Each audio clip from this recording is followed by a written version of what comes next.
don't know the power of sci-fi radio. This station is now the ultimate power in the universe. We would be honored if you would join us.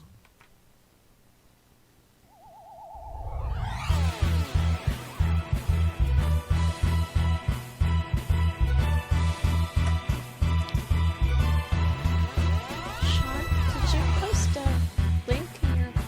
I did post a link. Hi, everybody.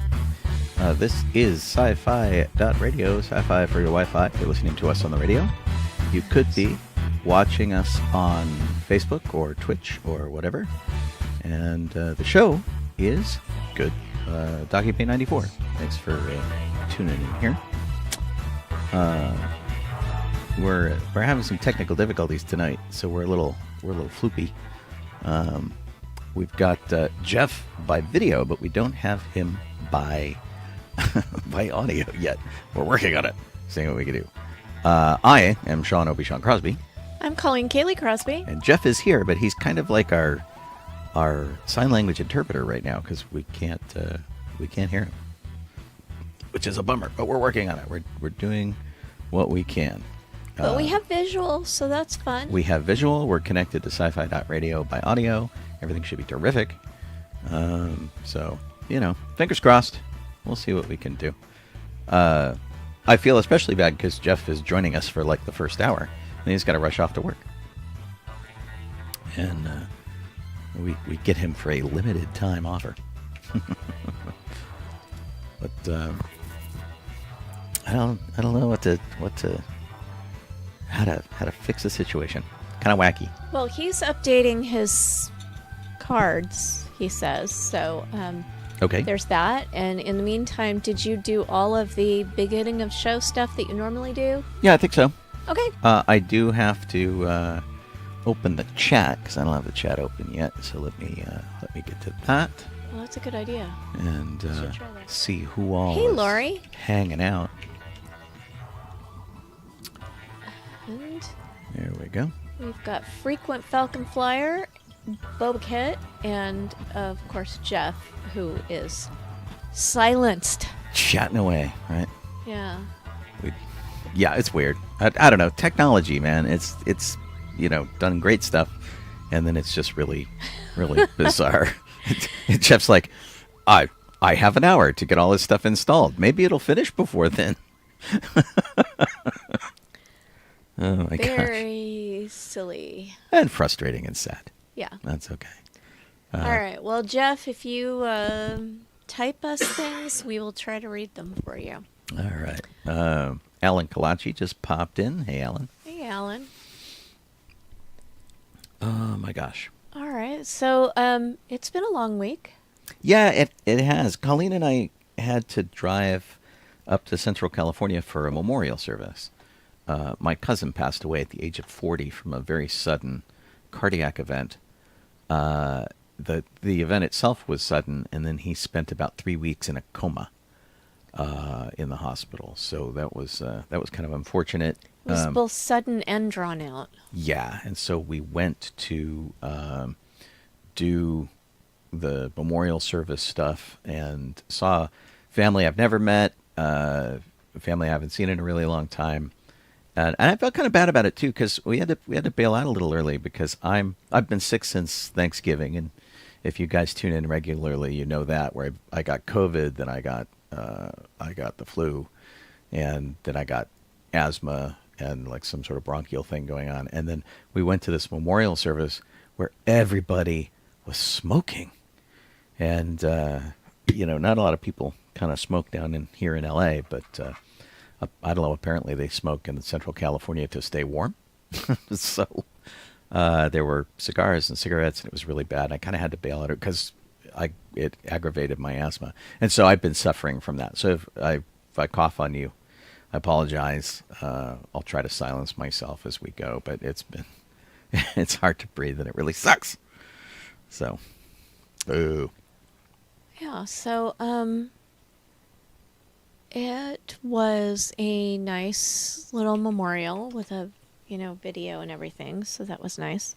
Well, and one of the things that was sort of a big surprise, Colleen and I have watched Jules, who passed away, grow up. We had babysat for we him. met when Jules was 4. He used to live down here, and then they moved up there, and so off and on over the years. And he was kind of a very enthusiastic entrepreneur, where he always had like a get rich quick thing going on, and he went through a whole bunch of different ones, but had finally kind of settled into making microgreens for for farmers market circuit up there. He was doing fragrances and stuff like that. And when they played like the memorial for him, and they were talking about all the great stuff he was doing, he was getting back to nature and doing a lot of hiking and going to Yosemite and things like that, having a good time. It was kind of cool, and I thought, well, his life was pretty good. Funny that with all that going on, and sad kind of that he had never really had like a romantic relationship. I guess he just didn't want that in his life and was busy with other stuff. Oh no, it turns out he had a 20-year relationship that nobody knew about. So weird. And like helped her raise her nephew? Right. And Like- so he was super involved with their family. And she was delightful. We met her. She was there at the memorial service. She was really sweet. Yeah, it was so very strange, because I'm sitting there going, wow, it's like the one thing he sort of lacked. And then it turned out he didn't at all. He just kept it very quiet, very secret. And you hear about things like this all the time, where it's like, this is Bob. Bob has a family on the East Coast and a family on the West Coast. And this wasn't even like that. It was like he just had a secret girlfriend and family in the same town that he never talked to. And if it ever came up, it was like, oh, we're just friends, whatever. But for like 20 years, a 20-year relationship, that's a common law marriage in some places. Yeah. Absolutely nuts. I had forgotten about that. It was, I remembered it because it was such a weird shock. Oh, it was totally weird. It's just like when people from work asked me how the weekend was, and I was like, it was really cold. Right. It was cold. It was smoky. It's I got to see my brother, whom we are the worst. My brother and I, we do not call each other. We do not talk. We only see each other for family events, and it's completely our fault. And we both feel bad about it, and we both do nothing about it. California does not have common law marriage. It was abolished in 1895. Right. They don't at all. But, were they somewhere else, they would be common law married. But oh my gosh. Colorado, Iowa, Kansas, Montana, New Hampshire, Oklahoma, Rhode Island, South Carolina, Texas, Utah, and the District of Columbia. Mm-hmm. North Carolina does. Don had ice cream. Yeah? And everybody in the chat has asked him what kind of ice cream it was, and we don't know. He hasn't told responded. us. He's keeping us with bated breath, wanting to know what type of ice cream he had. I know, right? Or has. I had vanilla ice cream last night. You had chocolate brownie last night, right? The Thrifty ice cream was on sale at Ralph's, so Ooh. yeah, I Nice. got my favorite flavor from Thrifty. All right. Laura says hello. Hiya. Okay, so Jeff is restarting. He's having technical difficulties. yeah. So if you look at his little picture there and go, hey, where's Jeff? That's why there's no Jeff. He's trying to get that all sorted out. So I was I got very far in making a jacket. It is called a Spencer. A Regency Spencer, which is like a little, very small jacket. I got pretty far with making that before just the exhaustion of this week just caught up with me. And in my sewing circle last night, I just sort of sat there in the sewing circle going, I can't do anything. I'm tired. Between family stuff and work stuff. So, and yeah, all it that, was it's just crazy. nuts. So didn't do that. But it's supposed to be the Jane Austen weekend this weekend. I don't have tickets to the ball, sadly. It sounded like a family reunion where if you don't have tickets, or not a family reunion, a high school reunion, where if you don't have tickets, you have to just go hang out at the bar and say hi to everybody. No. Can you do that? You can't do that because, number one, there's no bar. There's a punch bowl, but it's not alcoholic. And, they take the ticket right at the door, so there's no lobby to hang out in. But there's a tea and a ball on Saturday, and then on Sunday there's a gathering at the Huntington Library Museum that anybody can go to. You don't have to know how to dance because they're not dancing; they're just hanging out. And if you have tickets to get into Huntington Gardens, then you can go and do this and take pictures of all the people in their Regency outfits or hang out with people in their Regency outfits. So I was kind of aiming my getting this jacket done by then, but now I hear that there's a 64% chance of rain. Ooh. And it's supposed to be below 50 during the day, like a high of 50 maybe. Wow. I'd have to go and look again, but that's what people were saying yesterday. And I'm like, I don't know if I'm going to be going because my dress is not very warm. And this jacket is not very warm either. It's not lined or anything like that. It is just a layer of silk and a layer of cotton. So, and I don't really think I want to get it wet. But Sean was sad that he wasn't able to go to Disney on his usual weekly visit on Tuesday because he was still suffering so much asthma from the weekend from all of the cigar and cigarette smoke that we were exposed to. But last night, he did get to go to the Tam O'Shanter for a special dinner. I did. So every night or every year, rather, for decades, there has been a gathering of people that originally came from the UCLA Science Fiction and Fantasy Club Enigma that would go to the Tam O'Shanter restaurant and celebrate Robert Burns Night. Robert Burns is the poet laureate of Scotland. This would have been his 266th birthday, so obviously he has not been with us for quite some time.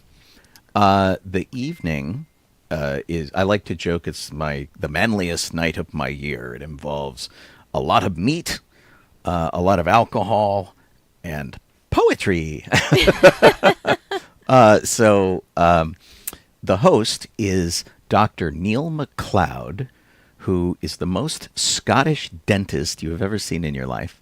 He comes in and in his magnificent accent gives you several readings from Robert Burns. He does the presentation of the haggis, which is great, and there's a poem involved in that, and stabbing and serving and all sorts of craziness.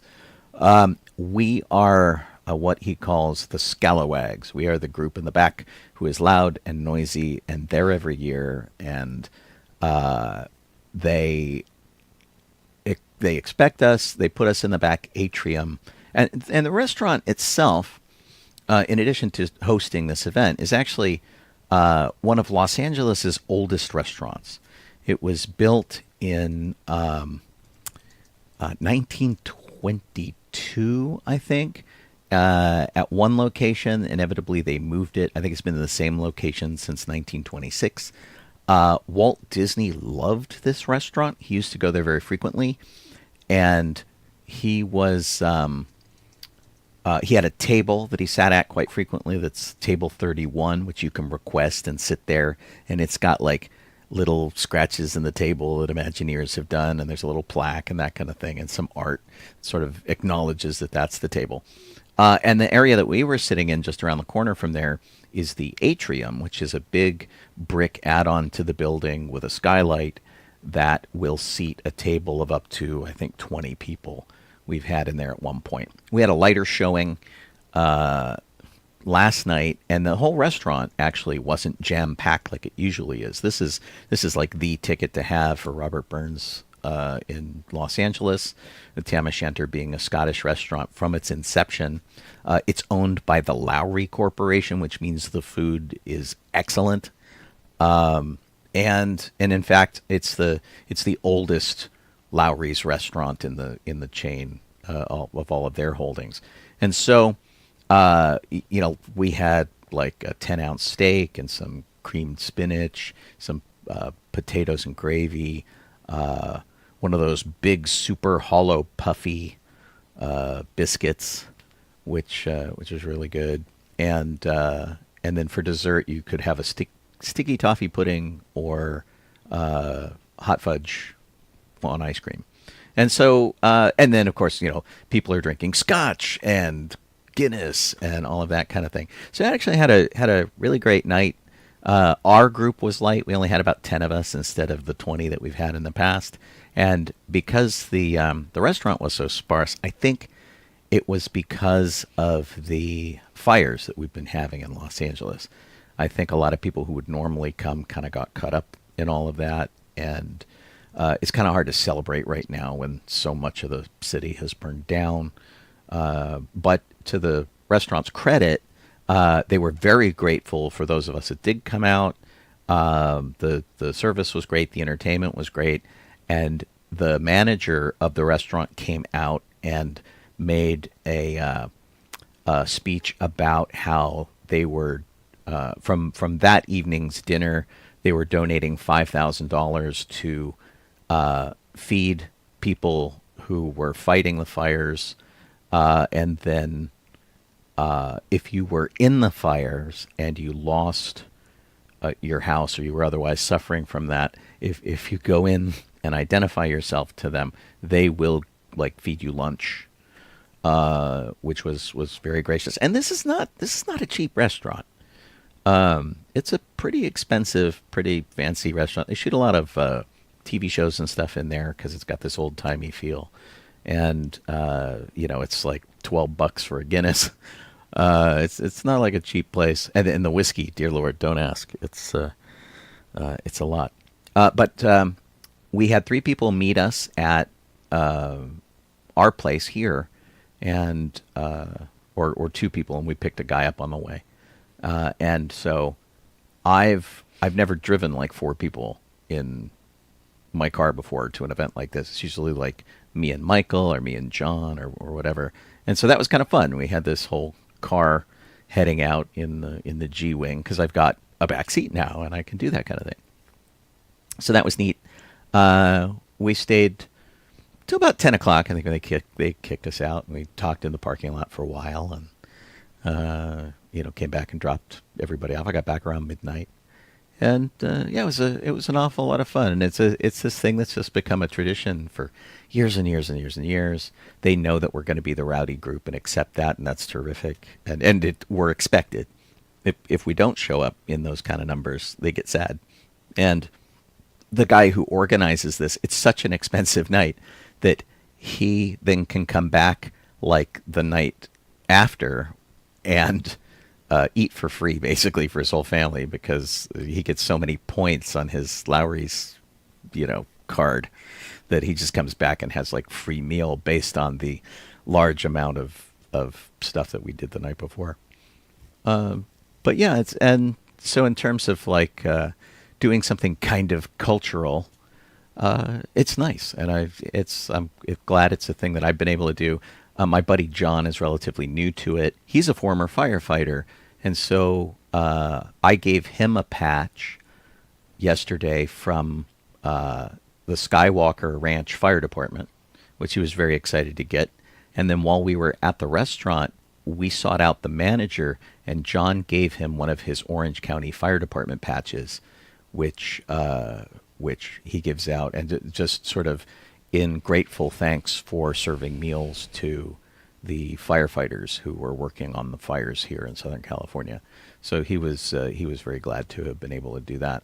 And all told, it was a nice night. And I don't have a lot of nights out with the guys kind of thing, and this is it for me. So it was really a lot of fun, and good to do it. But smaller crowd, and but as a result, we got to talk to a lot of different people. I got to learn a lot about some people that I haven't seen all year, and that was nice. The only drawback was that I'm still suffering from this asthma thing, and I felt bad about being coffee and having limited breath, and I didn't want to put anybody off, and go, oh my God, there's a sick guy in the corner in the restaurant. But yeah, singing and sword dancing. There was a piper and a drummer, and it's this very, very big to do that they do, and I don't know why exactly. Just maybe because it started as a bunch of guys, but it's very much like sort of a spouse-free night, and so that was our toast, was to the spouses who weren't there, but it's always just been like a guy thing. So, yeah, I never get to go to the TAM. no. Poor me. Woe is me.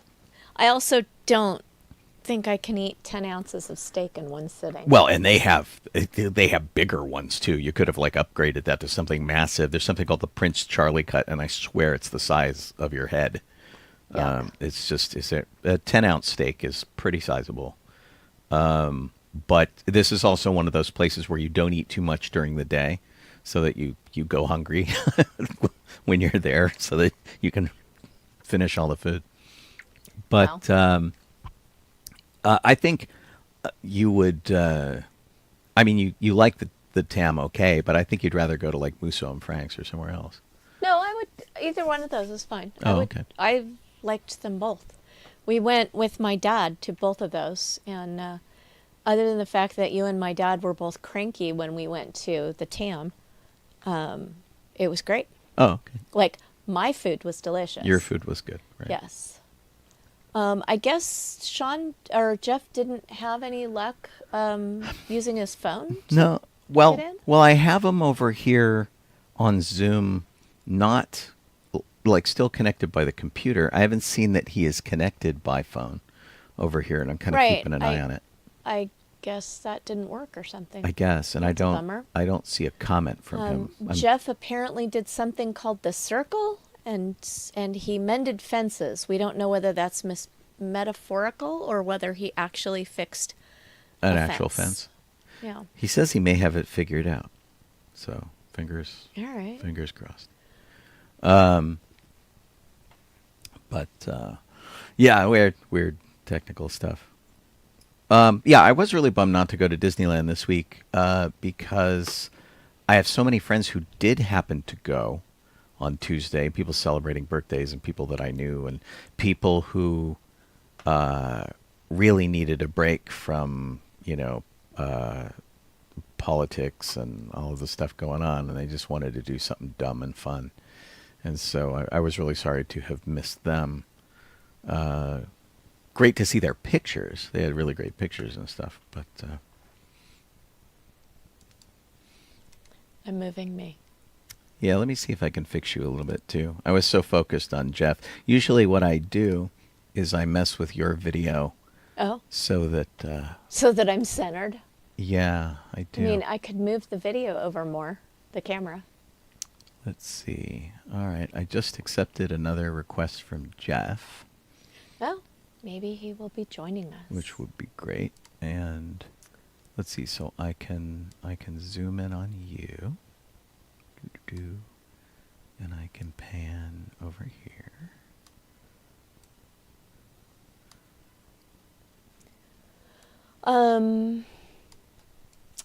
Okay. So Jeff wasn't able to get in? Not yet. I don't. Not it. Oh, I hear we him. hear him. Oh, turned on that. Yeah, we can hear you. Yeah, piece of junk computers. Woohoo! I think your video is very sluggish. Yeah, it's my phone, and it's going through my phone, so I don't Right. know what the deal is. Well, you have a very flattering picture of yourself right now. I know, it's great. That looks great. And I turned it on. It's like, oh, video, ha ha ha. Here's a click. Yeah. So it's like slowly kicking through because I don't know I think I'm going through the Wi-Fi system, and our Wi-Fi sucks. Oh, that's right now. really funny. What the deal is? Well, you got Ah. one still frame going on there, so Yeah, the audio's working. yes, so Jeff, it is. tell us about your week. Okay, well, what the going on my headphones? Okay, so the one thing was like, and I don't know if Sean's brought this up about Jaws or not on the show or anything. I did not mention it because I had my own news about it, but I know that you were now involved. Yeah. We basically went to the circle, and it was primarily because Sparrow was looking for an oil lamp, not like a camping one, like an actual household one, Like a hurricane. Like a lamp. hurricane lamp, yeah. Yeah. And we looked everywhere to like several different ones, and just none of them really worked out until we finally found one that's that we had seen already at a different store. We just kept going to different stores to see if we found a good one, bad one, you know.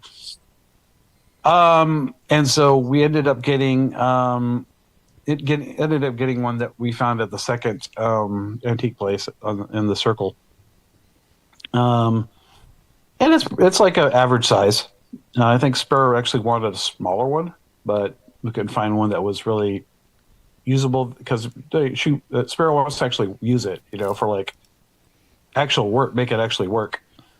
Okay. They're a little smoky and a little smelly. So as long as she knows that. Yeah. They're not ideal for inside use. Yeah. So we'll see. Still figuring out they're still figuring that out. Okay. And then I was looking for stuff for this Jaws Dealy Bopper.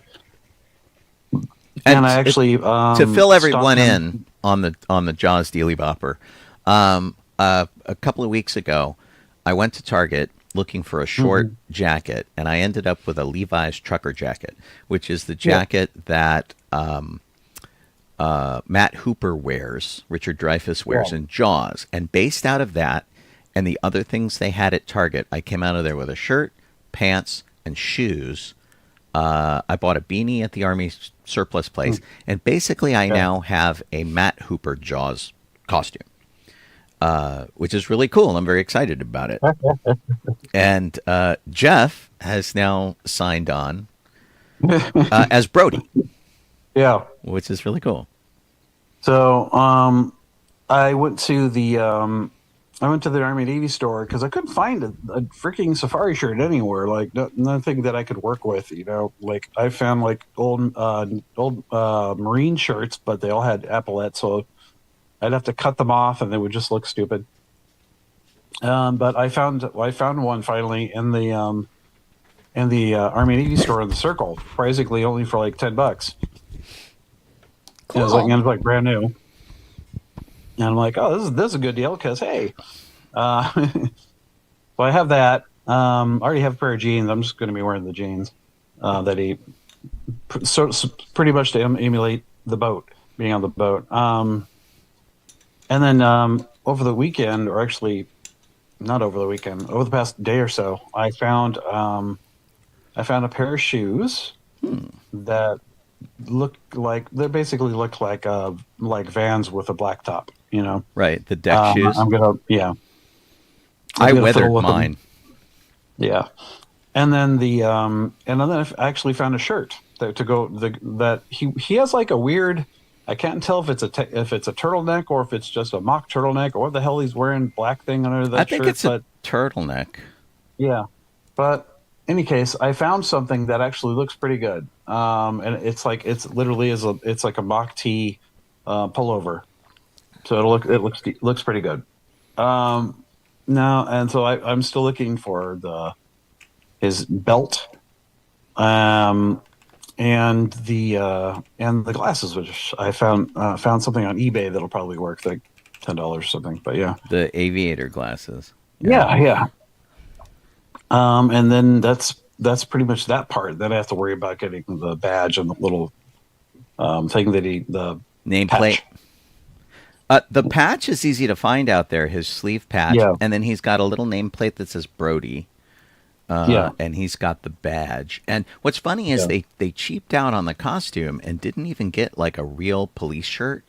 They got like some sort of work shirt, like the 1974 equivalent of Dickies.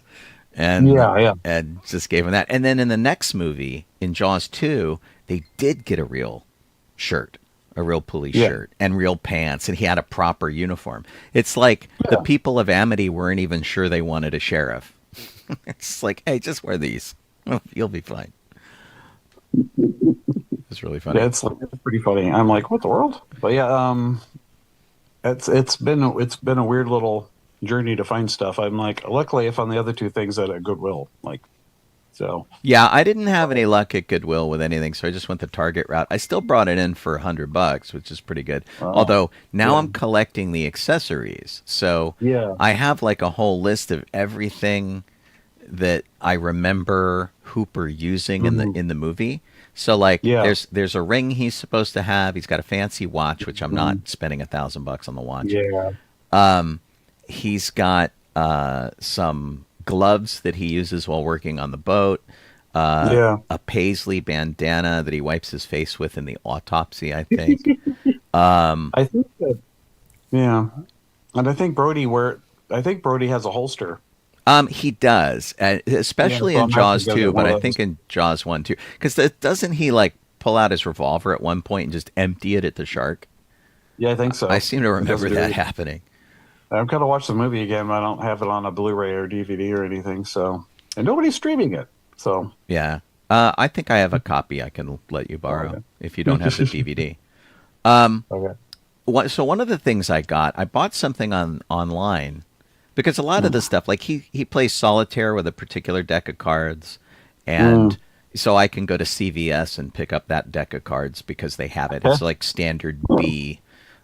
Cards with the little like diamond. Tactical Club or something. It's got the diamond pattern on the back, which are the B playing cards. And he plays solitaire on the deck. But some of the stuff he has, of course, is like sort of shark catching gear. And one of the things that I found was this 1960s era Navy strobe. And so they go for like $100, and I found one for $20. And so I bought it, and it was in rough shape. So I've cleaned it up. I took the yellow off the strobe lens that's on it, which is cool. And it was missing this sort of battery holder. It's supposed to have a brass battery holder on the bottom. And the one that Hooper uses is the consumer model of this. The U.S. Navy used to have these on all of their rescue gear. But the company that made them in like North Hollywood had a consumer version that had a plastic thing, and so I printed an end cap out of on the 3D printer, and it's got threads on it and everything, and it's actually really great because the whole thing just screws like right in, and it's perfect.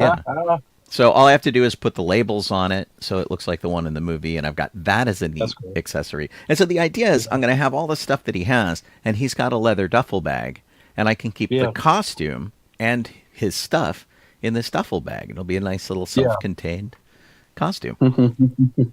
So it should be really fun. Awesome. Yeah. So I'm not too far from being done, but what I'm getting. But yeah, it's getting closer. And then we have to go to Universal Studios and walk around and. Exactly. I hope they still have that big giant hanging shark that you can take a picture with. Oh God, I hope so. Yeah, that'd be hysterical. That'd be really fun, right? I'll have to get a short haircut, but otherwise, it's the kind of Universal bound that nobody does. Everybody's like, I'm going to dress as Harry Potter. Like, I see your Harry Potter and raise your jaws. Exactly. Colleen says threatening to dress like a shark.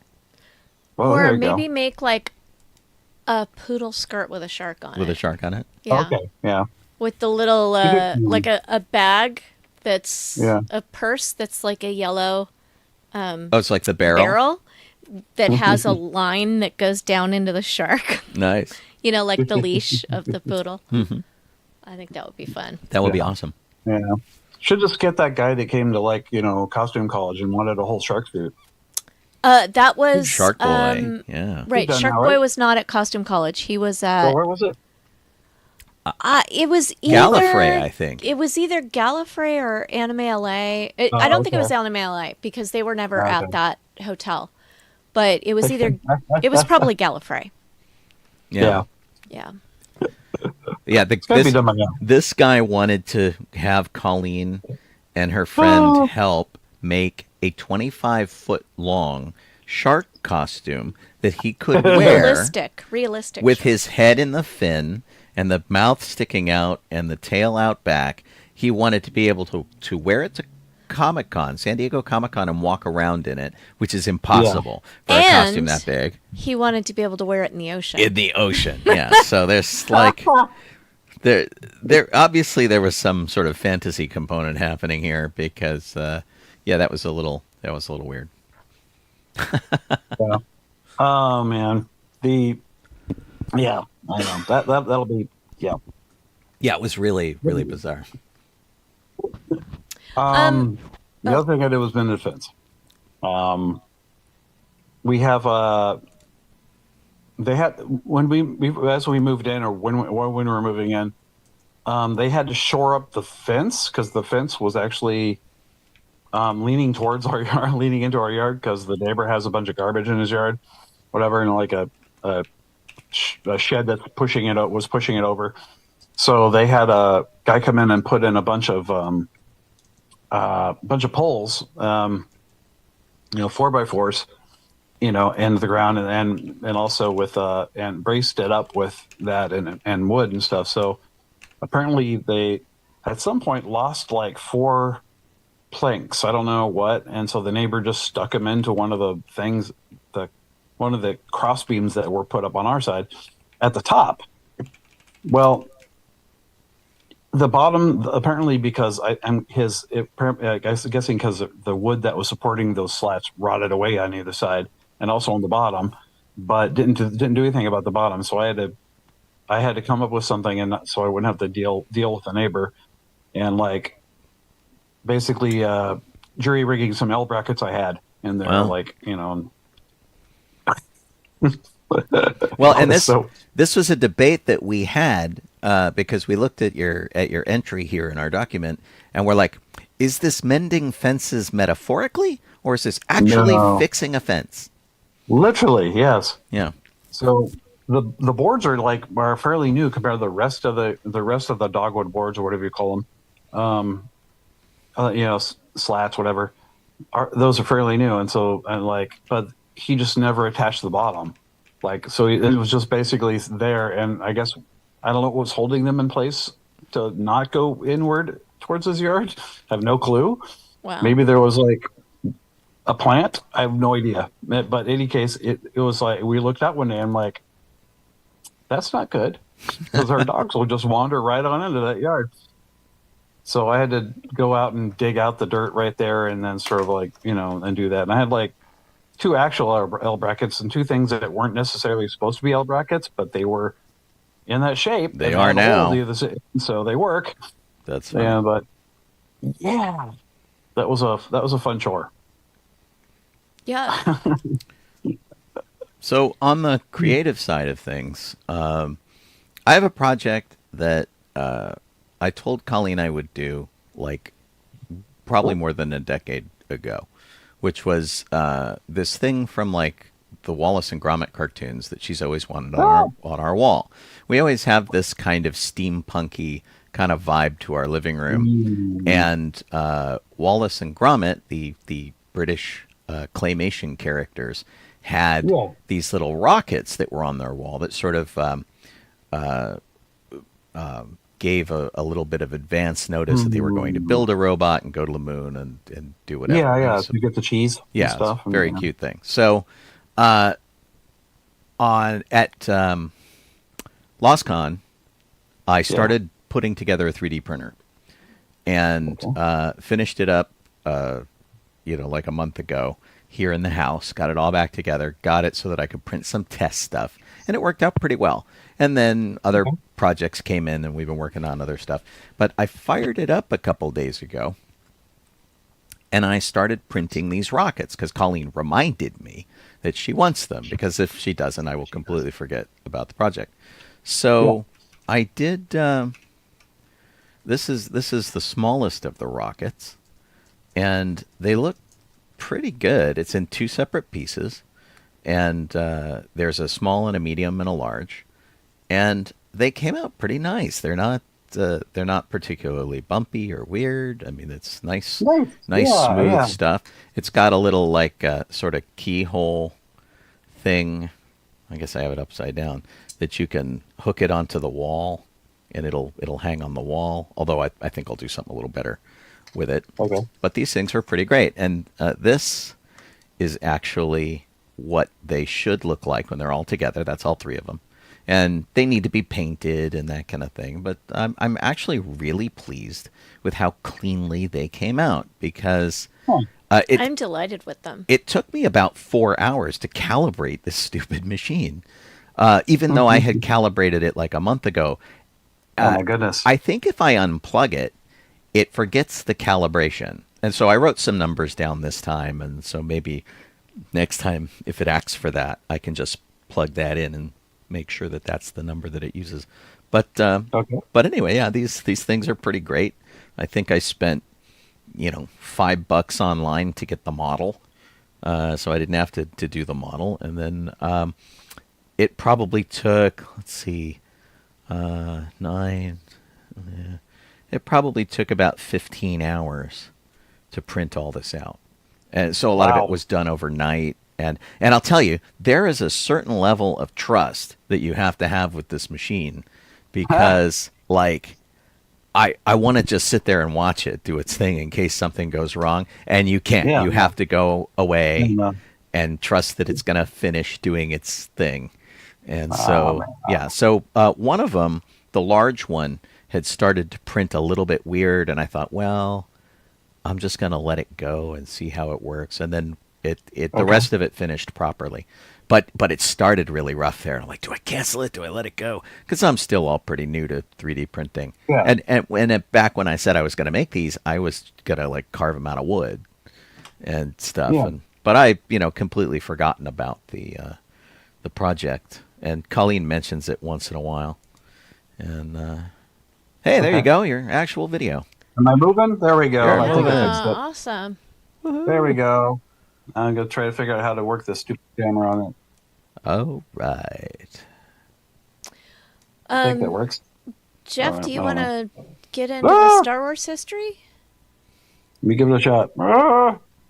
Two-handing at her. Okay. Let's see here. January 17th, 1931 is when James Earl Jones was born. Our voice of Darth Vader, and several other things before that. And after that, actually. So he's had a really good career. Yeah, gigantic career. We have January 23rd, 1939, and we've got maybe they're twins. I don't know. Greg and Tim Hildebrandt, I guess, were born. Did the early Star Wars art posters. Now they're known as the brothers Hildebrandt, but were they twins? I mean, it shows them on the same date with this thingy that Kit put in. So maybe they're fraternal. Yeah, maybe. I don't think they're identical. Maybe. Well, what's funny is they died so very far apart. So Greg Hildebrandt was born January 23rd, and then to click on his brother, January 23rd. Well, that's interesting. Yeah. See, I never realized that about them, because they would be fraternal twins. They don't look the same. Yeah. Well, that would make sense unless they look the same, but I don't know if they do. Yeah. No, I mean, you can tell they're brothers, but they're not. Okay. I don't think they're twins. Yeah. But it says twin. It's just, I guess, right here in the thing. Yeah, but they're not like identical twins, I don't think. Yeah. So that's really funny. Oh, man. Yeah. Yeah, even if they don't look like each other, they could still be twins. Yeah, and I just, they were always called the brothers Hildebrandt, so I went, oh, they're brothers, great. And I didn't go, oh, they're twins. That's, exactly. Hey, you learn something every day. January 19th, 1983, that's when Variety magazine posted the ad from George congratulating Stephen for surpassing Star Wars with ET. I love that whole series of ads when like somebody will one up somebody else. The one that Lucasfilm did for Titanic was great. The boat's going down and like, Leia's doing the I'm king of the world thing on top of the boat, and Jabba the Hutt's falling off of it. And they were just so much fun. Perfect. And Yeah. I love that they're also good natured about it. Yeah. Let's see. We have January 22nd, 1985. That's when and I like this one just because this is odd. Caravan of Courage was released in Panama. And it says that, and I believe it was in theaters, not TV. Right. Like in theaters. That's pretty That's pretty cool, actually. And the last one is January 18th, 2002, is when John Williams and the London Symphony Orchestra started the scoring of Attack of the Clones at Abbey Road Studios. Fancy. The LSO.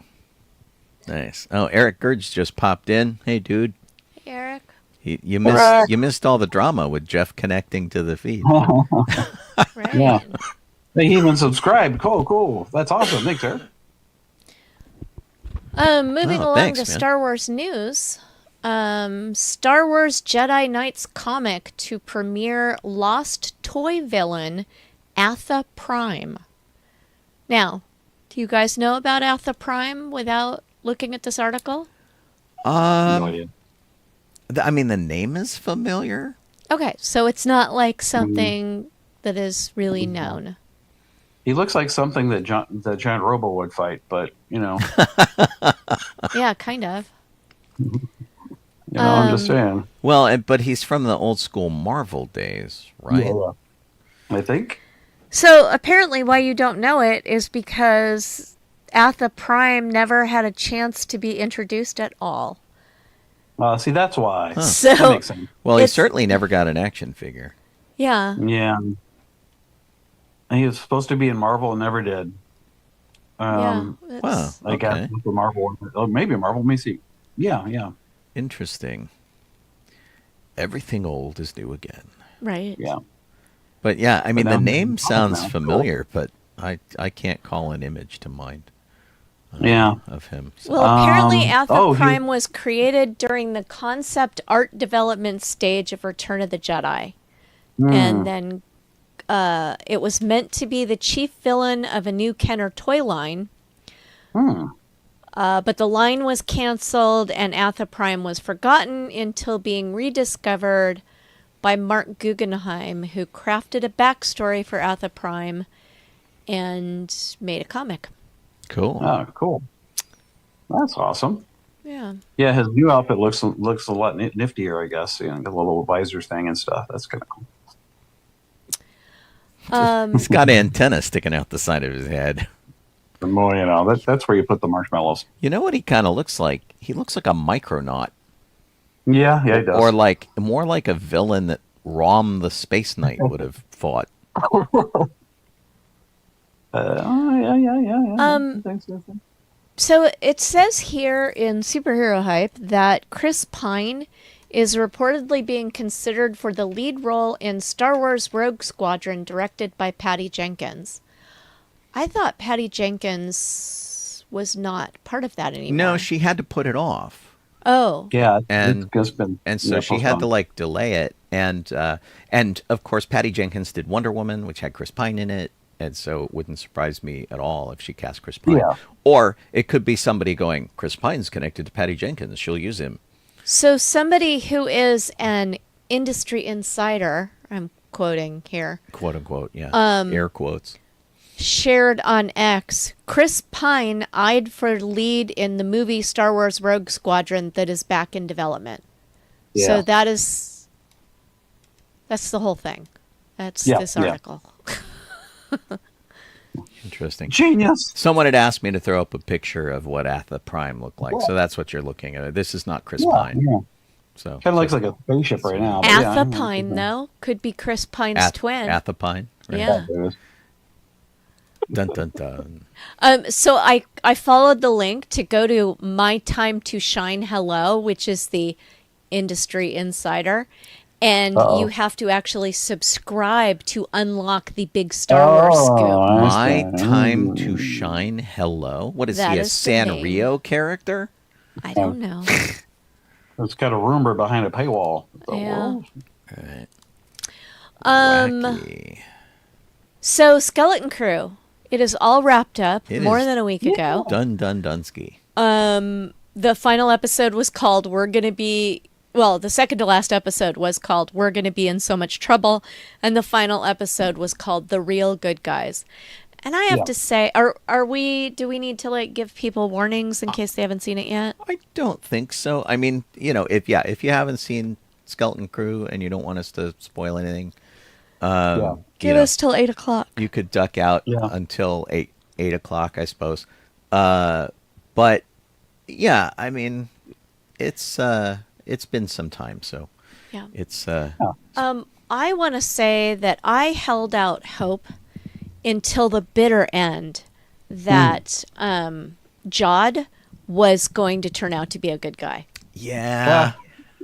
And So Oh, disappointed. goodness. he was up and down for most of the series, and then he was he irretrievably crossed the line. Yeah. And it was so disappointing. I'm like, oh man. Right. And not that he's not an interesting character that they couldn't bring back, or honestly they could give him his own series.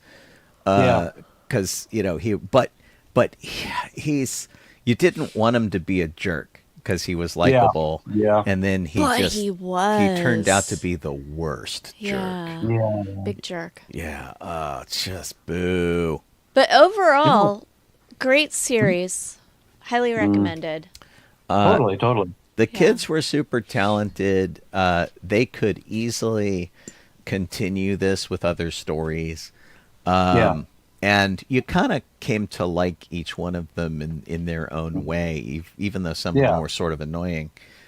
I will say, based on the sort of little Captain EO Easter eggs that they put in there, that my new headcanon is that Wim grows up to be Captain EO, and he brings Neil with him, who becomes Hooter, and SM33 takes on the Major Domo role, because they are a very similar model droid with the peg leg and the jaw thing, and so I mean there's enough, you can draw lines in between them that they are close enough to what's in Captain EO that that could happen. So I was really hoping to see, when they finally revealed the supervisor, I was going, please just let it be a live action Simon Pegg, please. But that would be amazing. right. Oh my gosh. Okay. Yeah, I have to really break hopeful away for from that. this for a second. Did anybody see, I believe it was from this year, but it could have been from a previous year, but I just saw Simon Pegg wishing either a Merry Christmas or a Happy New Year to his fans. And it's a little video that he did where he starts talking about how, Tom Cruise did this really cool Merry Christmas video where he went to the location of some movie that he did, and it was so cool, and I wish I could do something like that, but I'll have to try and think about what I'm doing. And he's walking through the street as he's saying this. I don't know. I'll have to figure it out. And he is doing the exact walk from the beginning of Shaun of the Dead while he's saying, I did see I that. can't find something to do. It was so cute. Yeah, it was really great, and I think that was this year, and it was like his Christmas gift or something. It was really terrific. But yeah, and somebody put up the original and the one that he did. And so he's in the same location. He goes back into the same convenience store, and he does the whole thing. It was great. It was really kind of awesome. Here I will post. This is not the one that's compared. This is just the actual video. There it is in Twitch, and here it is in Facebook. Ouch. It's just really cute, This week, Tom. and I was very delighted. Oh, are you going to share the video, Sean? Yeah, I'll run it over Awesome. here. He's talking and stuff. Let me get the volume down first though, because it's going to be really super loud. So, all right, here we go. And for you guys who are watching on the video, here is the video. This week, Tom Cruise did a video where he jumped off a helicopter and wished everybody happy holidays. And I just thought that was really, really cool, you know? So I thought, what can I do that is sort of in keeping with my own sort of cinematic oeuvre to wish people a happy Christmas and holidays and what have you. But I couldn't really think of anything. So I thought what I'd do is I'd just pop across the road, buy a cornetto,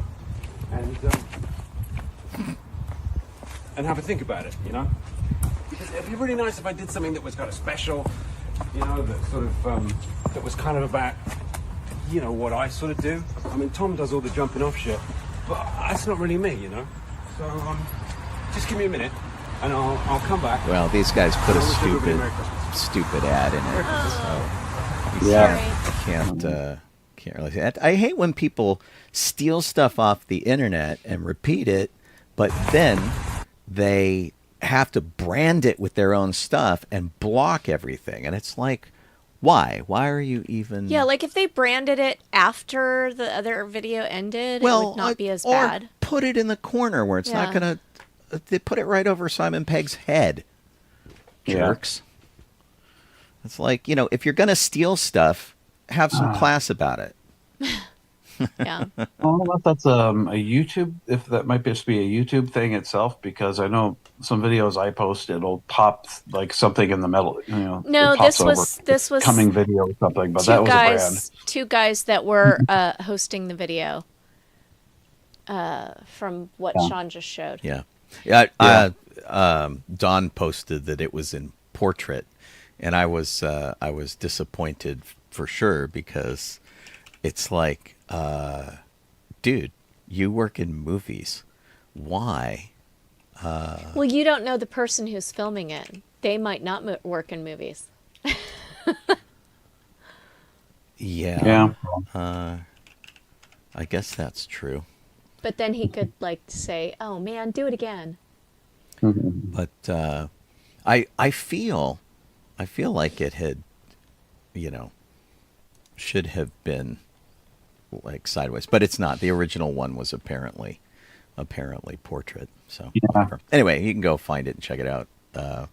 It's let me see if I have Explore Pepperdine's top rank. found the original version or not on it, because I'll post that up.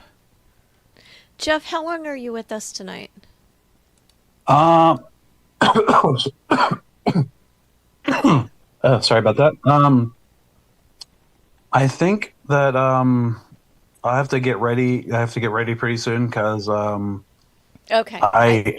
I try to be there an hour before the shift starts, because the buses are sometimes not coming as fast as they're supposed to be. Wow. So yeah. So I should probably get ready.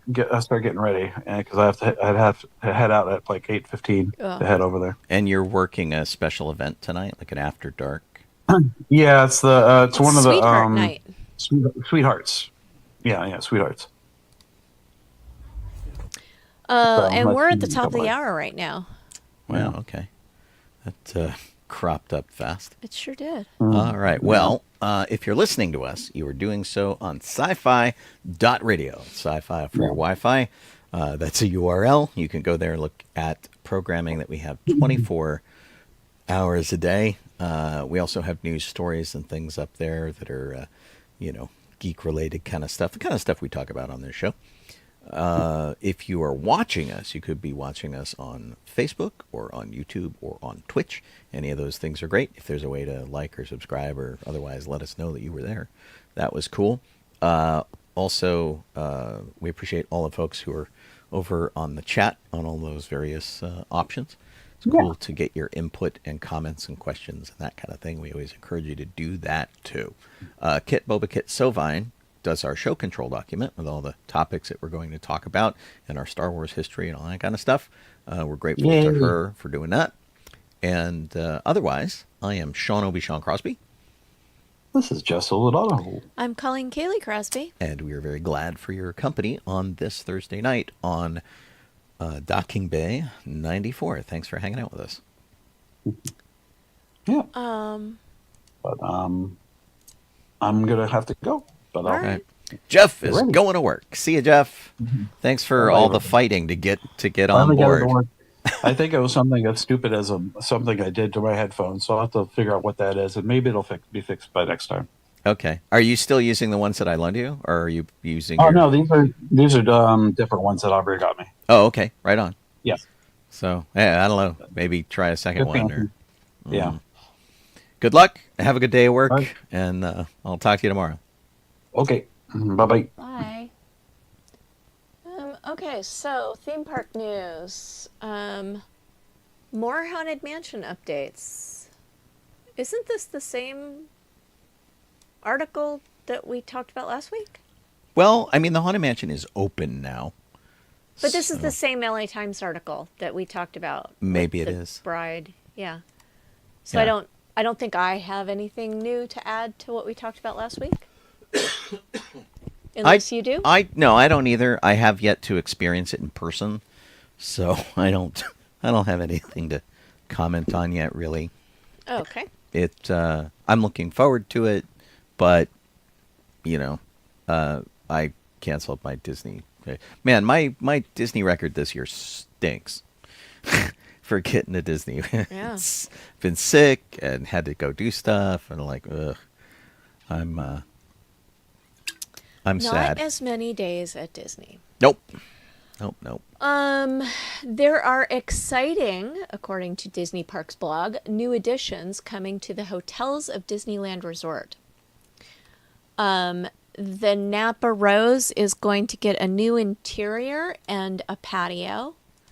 I don't know if the patio already exists and they're just updating it, or whether they're adding a patio. It is just being redecorated. It's going to have more seating and 2 new fireplaces. There will be 2 all-new concierge lounges at the Disneyland Hotel and at Disney's California Adventure.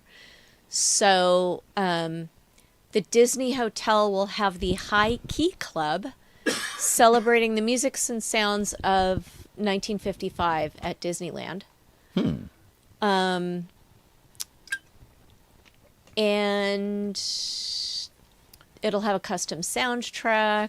Just to kind of interrupt for a minute, I have to say I'm really glad that we had annual passes to Disneyland at a time when they were still doing swing dancing at the Carnation Gardens. Yes. And we got to experience that whole Yeah. thing in the sort of neo-swing era when swing had a revival in the early 1990s. Especially now that that's not a dance area at all. It's the Princess Pavilion thing where you do meet and greets and story time and that kind of thing. Because that's just, the dance area was just such an old school Disney thing. Going back to the early days, that I'm glad that we got to do it. Me too. I was just thinking about it the other day and how sad it is that it's gone. So this concierge lounge is only for rich people. So we won't be going there unless someone invites us to accompany them. But it is a place where the hotel guests who are concierge level can watch fireworks. Oh, nice. So that's kind of nice. And they will sync music to the fireworks, apparently. And then the Veranda Concierge Lounge in California Adventure is going to add a second club level lounge nearby. It's a 2-story space that will celebrate California craftsman design, as does the rest of the hotel. And they're saying it's a place to read a book and drink a glass of wine and look out over the Great Hall lobby below. So it'll continue the forest theme of giant sequoias on the 5th and 6th floors, like you're in the top of the trees. So that'll be kind of neat. Interesting. Also, those are both concierge lounges, and so they're, you have to be in one of those floors in order to get that. And then there is a concierge lounge in Pixar Place Hotel called the Creators Club. It debuted the past year, and they're just adding it on here so that you can see that they have fancy clubs for their concierge level service at all 3 of their hotels. And I didn't mention that Grand Californian is fancying up the guest rooms in the Disney Vacation Club villas with more arts and crafts motif. Okay. And Pixar Place reveals new details on themed signature suites. So again, the very wealthy people that can afford suites. It's expensive to go there anyway. Yeah. Oh, wow. They have a Coco suite with Oaxacan-style architecture, which features terracotta tiling, Mexican artisan quilted and woven pieces, a fireplace, handcrafted wooden furniture, and the Incredible Suite, which will have a mid-century design with a spy-fi twist. Okay. It's basically based on the Parr family home. It includes a primary bedroom for the Parr parents with a connecting room for Edna Mode designed by Edna herself. Beginning with a hand-scanning prop at the entryway, guests will encounter super-inspired touches and special effects, including a spy phone, hidden messages, a secret door, and other surprises. You know what's in the closet? A gay superhero? No capes. No capes. Oh. I feel like some person who's like a Disney vlogger is going to spend a lot of money to get in these rooms. Oh, and almost get certainly. video of them. So Right. we will get to see them, just not in person. It's not in person. We have a friend who travels in those sort of expensive Disney circles who went to a place that was really off my radar that's in the Disneyland Hotel called the Broken Spell Lounge, which I guess has been open since November, maybe? Wait a minute. I missed the beginning of that. That is just a bar in Orange County, or it's a secret? It's in the Disneyland Hotel. Oh, okay. It's called the Broken Spell Lounge, and it's like cocktails and bites kind of a deal. So you can get like, chicken. Can anybody go there? Chicken wings. I believe so. So it might be something that we should go check out. And I'm looking at people asking for information and reviews. It looks like it opened like either at the end of October or the beginning of November of last year. And it's inspired by Sleeping Beauty. So I don't remember talking about it, and we've certainly never gone to see it. Right. It's they do live entertainment and stuff, and it's $77. Ooh, $154 a bottle for champagne at this lounge. Yeah. But they have, you can just go to the Disneyland website, and it's right. It's on there. And they have like their drinks are like $20 a pop. Well, it's only $13.50 for a Modelo. So there you go. What did our friend have? She had chicken wings with a dry rub. It was said tasted like smoky barbecue without the sugar, with a nice flavor. There were pickled $22. vegetables. Caesar salad with good croutons, and the Blackthorn Bramble, which was a drink. I don't see a Caesar salad on here. The blackthorn bramble was here it is. vodka, raspberry liqueur, cinnamon, lemon juice, basil, mint, and blackberries. The Caesar salad is $20. Okay. And what did you say? It looks sizable. Bramble something? Well, the drink I just read, which was the blackthorn bramble. It's probably one of the... here it is. It's $18. $18. You found it already. Yeah. Sorry. And It sounds good. the other thing they had was the chicken wings. Right, which I gave you the price for with when you the said it. dry rub. $22. Yeah, so anyway, it looks kind of cool. We'll have to go check it out at some point. And it is a place I think that we can go. It is, yeah. Without, breaking the bank. So. I would eat the cheesecake with strawberry compote and bourbon caramel. That sounds yummy. Yeah. Indeed. Now you and I are going next Wednesday, right? Yeah, I have to see whether I'm going to be able to do that with my work schedule. Okay, we'll find out. And you have a single park ticket, right? Yes. Okay. I may only go to Disneyland. Okay, so we'll... unless I change my reservation. Sure. Okay. Cool. So, after Dark Star Wars Nights will be on sale starting the 28th for Inspire passports, Inspire Magic Keys, the highest level.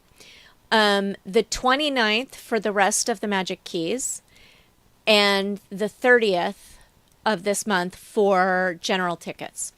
So if you want to go to Star Wars After Dark, start your engines. Right.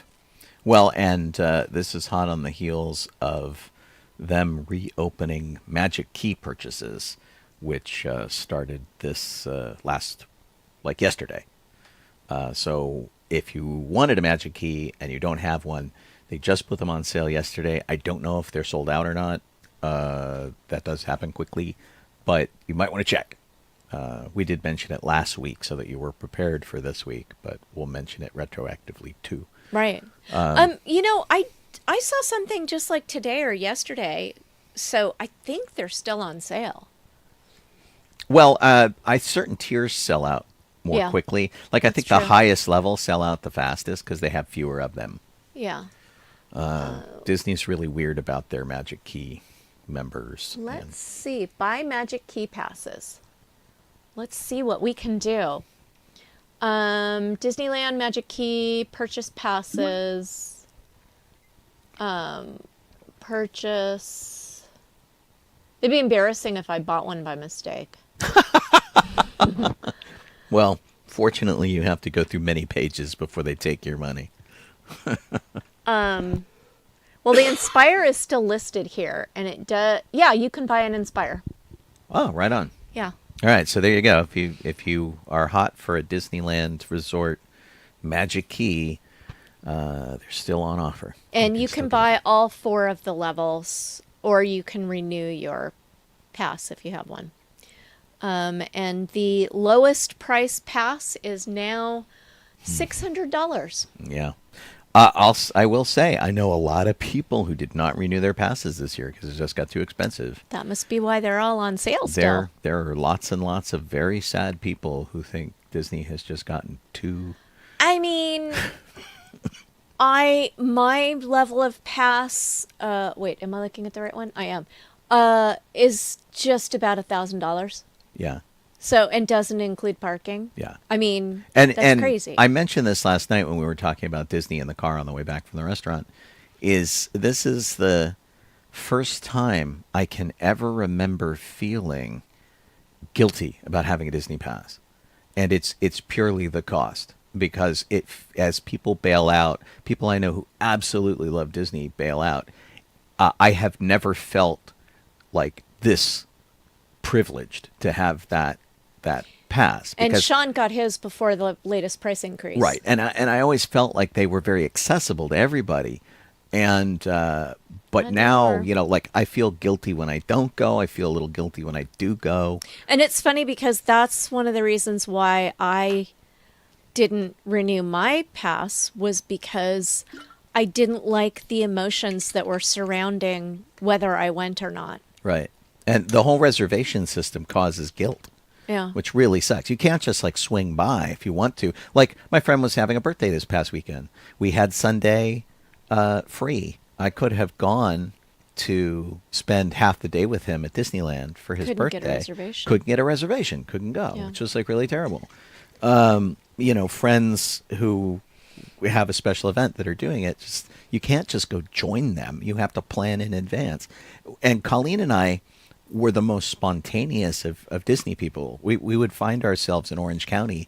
We would have something that we were doing that was like responsible adult stuff, some commitment we had to like costume college or something else, and have like a really long meeting and go, okay, that was a crappy, long, awful meeting. Let's go to Disneyland to detox. And you I couldn't do only it. did that once or maybe twice. So I didn't get to do that a lot. Dawn, I know for sure I went once. Dawn says that you have to visit a kiosk at the park to upgrade your pass. It's kind of funny because there's a link here. I feel like you can do it online. Where did it go? There was a link for... I think my friend Judy did it online. There was a link under the Magic Key. Where did it go? She lost it. Like, oh, here it is. I was one link low. If you go to the Magic Keys, there's like purchase passes, purchase now, and then it lists all of the keys, and then below that it says renew pass. And if you click on renew now, yeah, it allows you, I think, to do that. So I don't know. All right. Weird. Anyway, enough chatter about that. Disney has also updated the navigation features in their apps for both California and Florida. And it basically, they just did some, changing around of filters and things like that. Oh, okay. So if you view the map of the park, the filter options are listed across the top instead of only being visible after clicking on a menu arrow. And wait times are automatically selected when you open the app so that it automatically opens up to wait times. I don't. But if you select dining, yeah, it just they did some new filters. Well, there's a whole little menu over here. Is this going to change? There we go. If you we look, can't see that. if you look, But wait, now we can. it's changing, but now it's Okay. not. There's a little like sort of set of sliders over there now, on the right hand side that let you do different filters and stuff. That's new, for sure. So it's kind of interesting. But yeah, I opened my app and it still had the Christmas animation Wow. in it.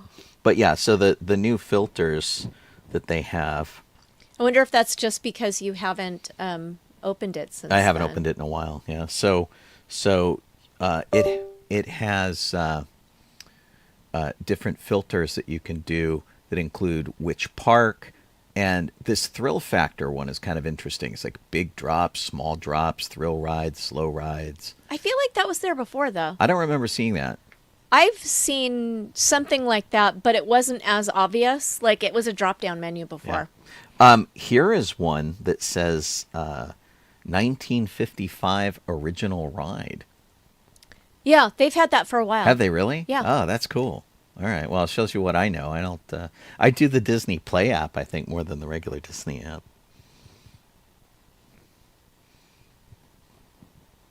That's pretty cool. Okay, so let us move along to new leadership at Disneyland. Ken Potrock is going to be president of the Walt Disney Company Major Events Integration. He will be responsible for developing comprehensive cross-company plans to maximize the value of large-scale sports, entertainment, and tourism events ranging from the 2028 Los Angeles Olympics to the 250th anniversary of the nation. And Thomas Maslum has been appointed the new president of Disneyland Resort. He will oversee 36,000 cast members and oversee the operation of 2 theme parks, 3 resort hotels, and downtown Disney District. Guiding the Disneyland Resort through a new era of growth under Disneyland Forward. And so this was announced by Josh D'Amaro, whose position is not changing, right? He was the chairman of Disney Experiences, and I think he's still staying there. Yeah, it doesn't say there are any changes for him. The other 2 are Joe Schott, who's been appointed the president of Disney Signature Experiences, which is a division of Disney Experiences that offers family, travel, and leisure experiences beyond the theme parks, including Disney Cruise Line, Disney Vacation Club, Aulani, Adventures by Disney, Story Living by Disney, and more. This Story Living by Disney still freaks me out. This is That's the houses. It's the isn't housing it? development Yeah. out near Palm Springs It's that they're weird. doing. Yeah, it's really weird. Andrew Bolstein has been promoted to president and general manager of Shanghai Disney Resort, which I believe Joe Schott was working over there. Yeah, He was the he was president and general manager. right of Shanghai. Yes. And Andrew Bolstein has actually been part of the opening leadership team there at Shanghai Disney, so he's taking a step up. Okay, into so that position. he knows what's going on and is just going to expand his duties. Cool. So that's it for the leadership team. Transition to the new roles will begin immediately. Dun dun dun. That's pretty cool. Oh, the candy shop opened in downtown Disney, which we'll never know the name of it. And it opened like the other day. If I had been able to go the other January day, 22nd. would have It been was able yesterday. to check it out. It actually opened yesterday, so you wouldn't have been able to. It is called the Disney Wonderful World of Sweets. I don't think I will ever remember that the way that I remembered Marceline's. Marceline's made so much sense, and the Disney cast members who work there are very sad, and one of the reasons they said they were sad is because one, they don't like the name change just in general, but every time they answer the phone, they now have to say Disney's Wonderful World of Sweets, which is not as cool as going Marceline's. I think it takes it away from, like, Marceline's gives you a vision of Walt. Right, and it was this So- old school candy shop, and you could get candy apples, you could get cookies, you can get a lot of stuff you could get in the park without going to the It's the same park. stuff. Yeah, but it's got such like a weird look, and in fact, I think I've got some. It looks Pictures like here. It looks like Charlie and the Chocolate Factory modern It does. thing. And It's here, I'll throw some pictures Yucky. at you guys over here on the video. But I mean, they're obviously trying to make it like weird and festive. It does seem to be playing into the mid-century modern kind of thing in a fantasy way, but the all of downtown Disney is going like 1950s, 60s, and the sort of Willy Wonka vibe of this totally has that. Although little swirly things in the ceiling honestly look like you're standing over a burner on an electric stove. They have their own popcorn bucket. I don't remember this guy's name. It's like Corny or Poppy or something. So you can get that there. And, I mean, it is the same stuff that they used to have. It's just presented in a different way. And, I'm not like super excited about the change up.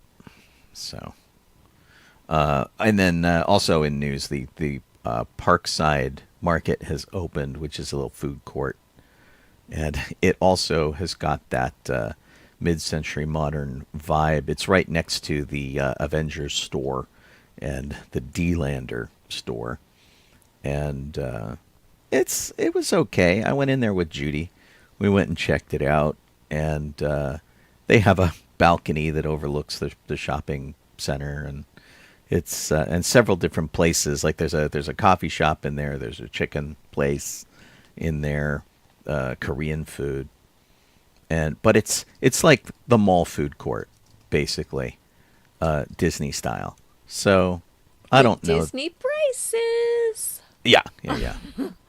And we had to ask what some things were. Like on the coffee menu, there was like some sort of like sampler flight thing that was very vague, and it turned out that it was just like a bunch of different lattes or something. And but the menu like didn't really clarify. Rude. Yeah, it was kind of rude. You want to take the Here we go. Let's rest in peace section? get us back to here. Yeah, I can do that. Let me tweak this real quick. Gosh darn it. Stop it. Okay. One moment, please. Yeah, I would love to get rid of this asthma thing going on. At the age of 95, actor and widow of Sir Laurence Olivier, Joan Plowright, has passed away. A lot of stage stuff, a lot of West End theater productions in England, but came to Broadway, won a Tony for A Taste of Honey, among other things. But she passed away with family surrounding her and whatnot, and her career was just always really busy. So she was nominated for an Oscar in 1991 for Enchanted April, and she just worked and worked and worked and worked. And she did Lawrence Kasdan, his movie I Love You to Death. She was Tracy Ullman's mom, and married to Kevin Kline in the movie, and and she did really serious stuff too, like the Stalin movie with Robert Duvall, and she was nominated for a lot of awards, but didn't seem to win as many as she probably should have, because she was just like tremendous. And of course, paired up with Laurence Olivier, holy cow, that's kind of a crazy marriage. Cecile Richards passed away at the age of 67. She was the former president of Planned Parenthood. She was a women's rights activist, and fought for body autonomy and all of that kind of stuff. And she took the brunt of so many attacks against Planned Parenthood because people are so hung up on abortion.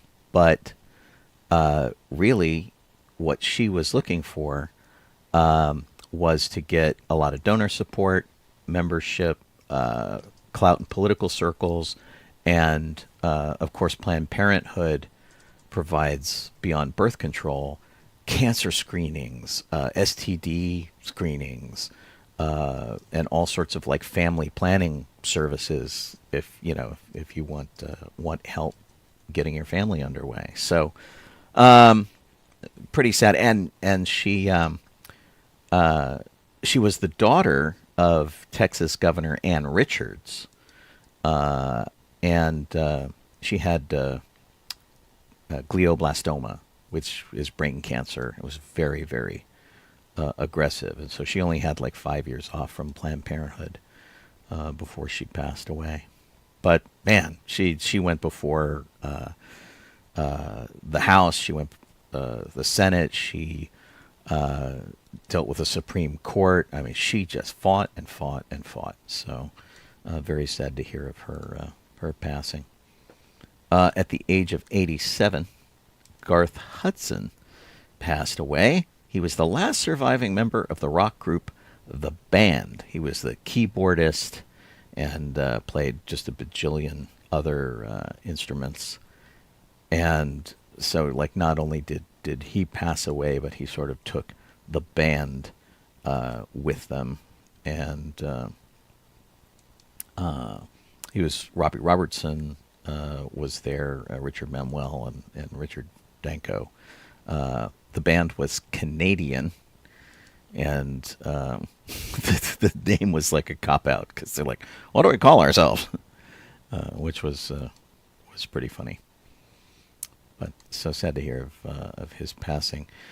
Nancy Lieutenant Colleen, I'm going to make sure I'm reading that right, passed away at the age of 104. She was the first black woman to serve in the U.S. Army Nurse Corps after desegregation. And so in the regular Army Nurse Corps, they didn't put her in any weird division, any strange unit that was just black women. But after World War II, when it was desegregated, they put her in. She was from Amityville, New York, and she was the sister of Tuskegee Airmen, and so like the whole family was kind of involved. But anyway, she graduated high school, wanted to be a nurse, went to nurse school, and which was the Lincoln School for Nurses, which was the first school to train black women to be a nurse. And started working at a hospital before she ended up in the military in World War II. So anyway, long, distinguished career. And you know, even her, she even surprised herself in some ways. She created this kind of incubator type contraption along with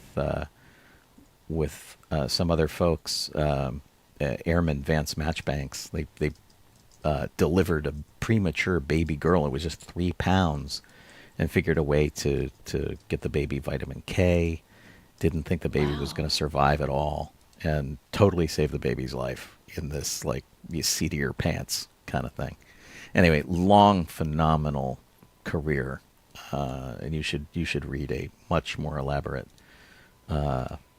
obituary than I gave you. And then at the age of 51, Lynn Ban, who was in Netflix's Bling Empire and was a jewelry designer, passed away from a brain bleed that she got while skiing in Aspen. She was only 51 and did this reality show stuff. Her son said she was the funniest and coolest mom I could ever ask for. And so sad to hear of her passing as well. And one last one, at the age of 39, Francisco San Martin passed away, an actor in Days of Our Lives.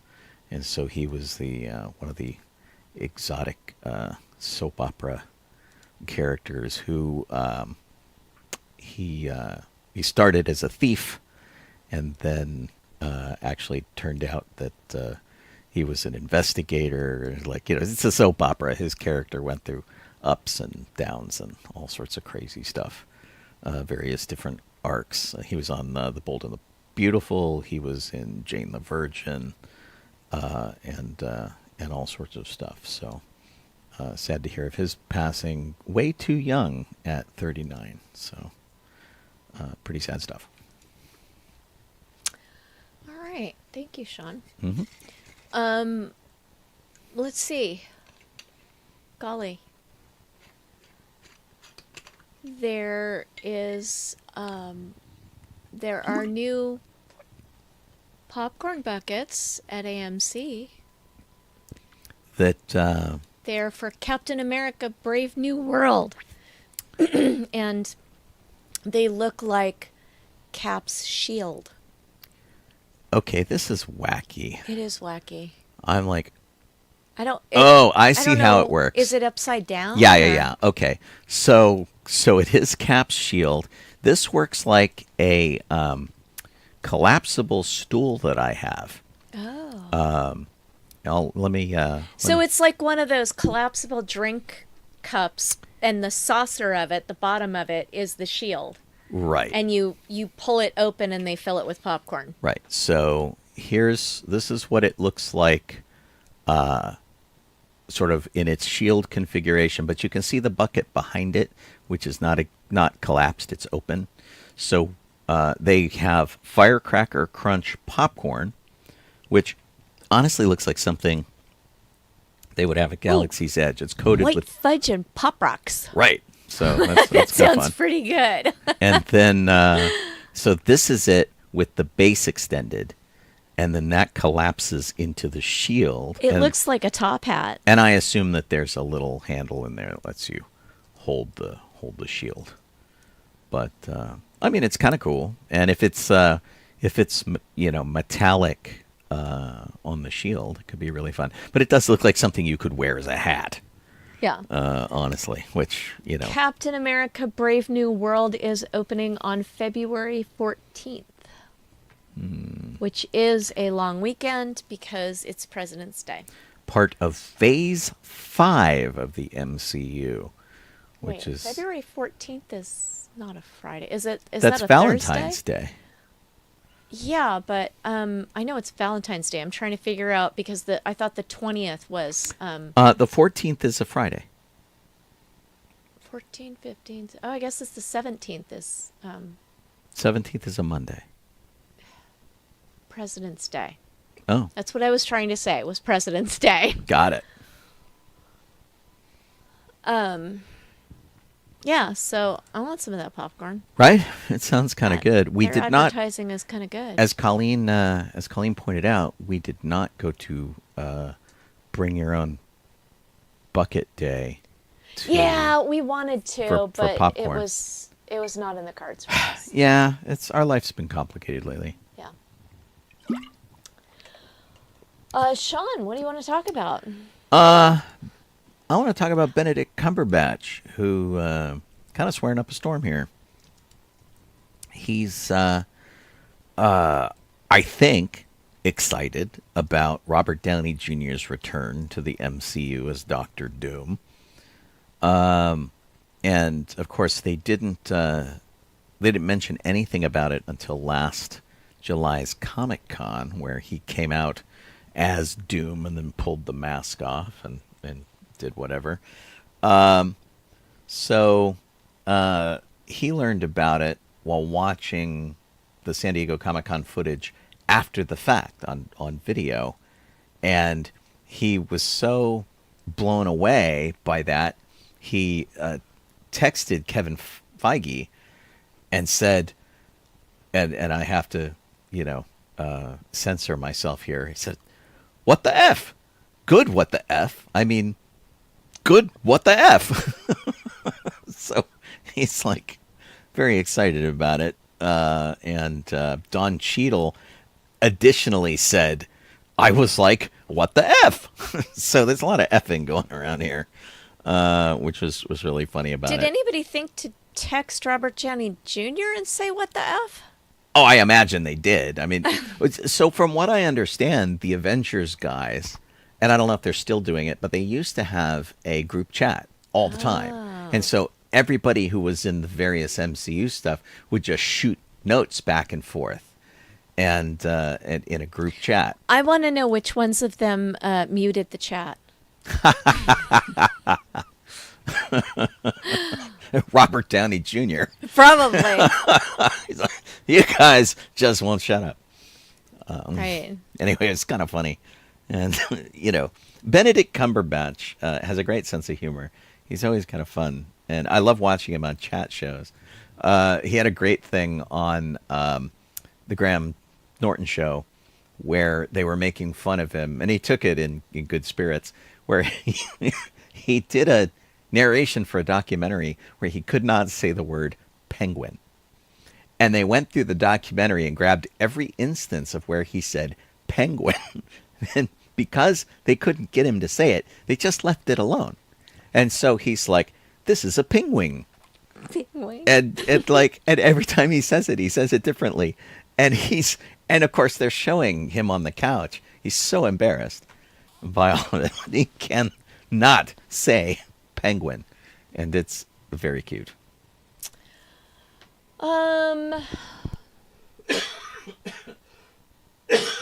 There was a Daredevil Born Again trailer that had a Luke Cage Easter egg in it. And so, hinting at a potential connection between the Defenders verse and the MCU.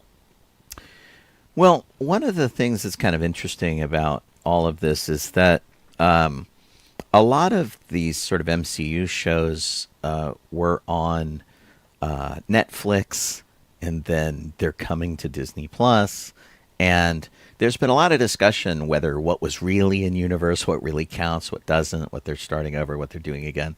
And of course, this Daredevil Born Again is a continuation of the earlier Daredevil show. Got the same actors. Charlie Cox is back as Daredevil. Vincent D'Onofrio is back as Kingpin. And so that's going to be the battle. But we also had Luke Cage. We had Jessica Jones. We had a bunch of other. Iron Fist, I think, was one of them. And, you know, they're deciding now what they're keeping and what they're tossing. And so showing Luke Cage is, you know, kind of a thing. But the only way they've really hinted at it, it all takes place in Hell's Kitchen, which is kind of cool because that's where Colleen and I stayed when we were in New York last year in October? September and October. And so they had a billboard for something called Harlem's Paradise, which was from the Luke Cage series. So you know, it connects them, but is Luke Cage really coming back? Of course, fans are like, yeah, bring him back. But, you know, whether he actually appears or not, that's speculation right now. It so is speculation. It's an Easter egg for now. But, you know, it may not. But it's just a reference. And we'll have to see if that's really a thing or not. And, you know, who knows? Everything's fluid. Yeah. I mean, even things that appear in trailers, they cut them from the movies, and then you're like, what the heck? Not only that. That is why I went to see this movie. Right. Not only that, sometimes, like looking at you, Rogue One, they make stuff up for the trailer. And it wasn't even a case of them changing the direction the movie went in. They just wanted a cool shot. So, like the scene I'm thinking of is the scene where Jyn is running out on the edge of the gantry and a TIE fighter pops up right in front of her, like guns aimed at her. And you're like, oh my God, well, that wasn't anywhere in the movie. It was never supposed to be anywhere in the movie. That was something they put together just for the trailer to be exciting. And that's cheating. Yeah. Rude. Right? What the heck? Sean, what do you want to talk about? Well, there's a situation here where we have to decide what we as the human race are doing as technology changes. We have the ability to completely pull off Jurassic Park, where, you know, we can extract DNA from something, we can recreate it in a lab. And of course, which begs the question of should we do it, especially in the case of, you know, where all this AI stuff is coming out, and the Chat GPT program was trying to hide itself. It put itself on a different server. It lied to its handlers, and you're like, oh great, that's what we need: computers that are lying to each other. And so apparently they have the ability to create these marsupials in an artificial environment, so they don't even have to deal with like a real birth mother and stuff to sort of gestate this creature. And they're these sort of like marsupial cat like things. And they're like, hey, if we do this, we can bring them back and we can put them back out in the wild and we can sort of save this species. So, but, you know, do we do it or not? So this company, Colossal, they want to de-extinct the dodo and the mammoth and the thylacine. And I think that the thylacine is what we're talking about now, which is this sort of like Tasmanian tiger thing. And so they, you know, of course, we've driven so many species to extinction, which is, you know, pretty tragic. But, you know, they're apparently creating a flock of near dodos. Near dodos? Near dodos. And so it's supposed to be the germ cell donors for recreating actual dodos. And so they're like working their way into it. A whole bunch of stuff that they're trying to do. And then, of course, you know, when you find stuff out in the ice, like a woolly mammoth that has been frozen in ice, you have all the DNA you could possibly need, right? So I don't know. It's the, you know, Ian Malcolm question of like, just because you can, should we? Right. Kind Kind of a deal. And, you know, we all know how most of the Jurassic Park movies worked out. So wow. I don't know. I don't know if that's what we should be doing or not. Well, Kit just gave us a new link to look at, and that is that something you mentioned at the beginning of the show was that the long-awaited Oscar nominations were released this morning. They were, yeah. And so the sad thing, I've gone to look up a list of the not an article, but just a list. Right. Which I have from Oscar.com. And I have not even heard of most of these movies.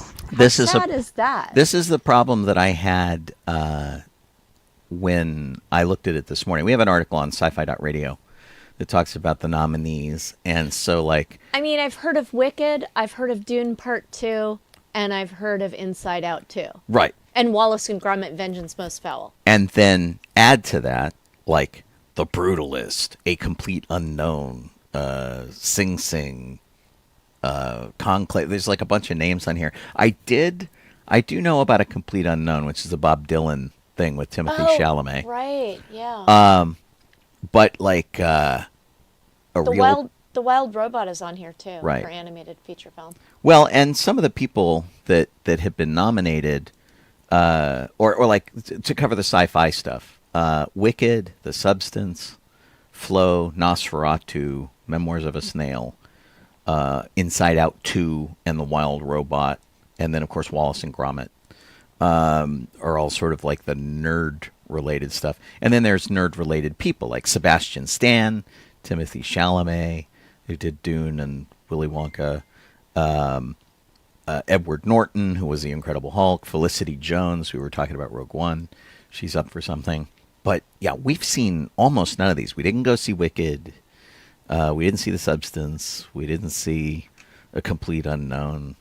It's like, this was a bad Yeah, year for us. Year for movies for us. Yeah. Yeah, This is crazy. There's a whole bunch of animated short films that I've never heard of. I don't think I have seen a single movie on this list. Yeah. I mean, we went to a couple of movies this year, but I don't see anything either that we have gone to see. A bunch of documentaries. I think we went to like one movie last year. Maybe. Yeah. It's, Well, Eric says he went and saw Wicked and it wasn't bad. Um, I've heard that yeah, it was good. and Eric's braver than I am because I'm waiting to see like Wicked Part 2. Like I could watch Dune now that there are 2 of them that they're done. Yeah, but if you were, But I'm not sure I'm that interested. Yeah, if you were into Dune, you would be like, I have to see it on the big screen. Well, so and I you'll go liked see the it. book. I read the book when I was a kid, and that was fine. I didn't like the I book. saw the David Lynch movie, Meh. which was bizarre. I just can't get excited about this. I heard it's great. I just can't get I feel bad fired up about it. like not knowing any of these movies. This is so sad. Yeah. Well, and so you know what a music guy I am, and of course I do this music show in the morning here on Sci-Fi.radio. I'm looking at the people who composed music who are up for original score. I recognize John Powell and Stephen Schwartz from Wicked. I don't recognize anybody else on this list. Kit saw Dune, but she doesn't say whether it's good or not, whether she liked it. I'm going to list who's nominated for costume design because that is where my interest lies. Sure. I'm just going to say the movies because I don't recognize any of the designers, sadly. But A Complete Unknown, Conclave, Gladiator 2, Nosferatu, and Wicked. And I have not heard of Conclave, but I've actually heard of the other 4 movies. So, yay. Right. Visual effects, Alien Romulus, we heard about that. Dune. Better Man, which was the Robbie Williams musical, where they the one where everybody made- was like, who's Robbie Williams? Right, they made him a monkey, but Right, I don't get that. We in America, it was his idea. He wanted to like be an American because he feels kind of like an outsider, the guy himself, and since it's a biography, so he performed the movie, but then he sort of had himself replaced with an ape face and stuff, and so. But here in the United States, we don't really know Robbie Williams that well. And so the movie's not doing very well at all. And they thought maybe the biography and the singing and the dancing and the musical aspect of it would be enough to get people to the theaters. But it hasn't been. So Alien Romulus, Better Man, Dune Part 2, Kingdom of the Planet of the Apes, and Wicked. And so, I mean, at least we've heard of all the visual effects movies that are nominated, even though we have seen none of them. Correct. Yeah. We are very, very sad.